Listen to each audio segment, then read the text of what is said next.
ആരെല്ലാം നമ്മെ വിട്ടുമാറിയെന്നാലും ആരെല്ലാം എന്തെല്ലാം പറഞ്ഞെന്നാലും ആരാധന ഒട്ടും നാം കുറച്ചിടാതെ ആത്മശക്തിയോടെ നാം കാത്തിരുന്നിടാം.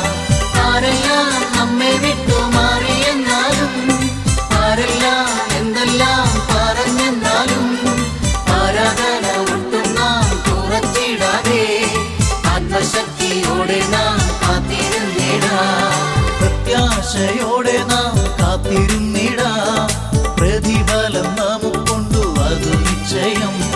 പ്രിയന്റെ വരവിനായി പാർത്തിരുന്നിടാം. പ്രാണപ്രിയൻ വാനിൽ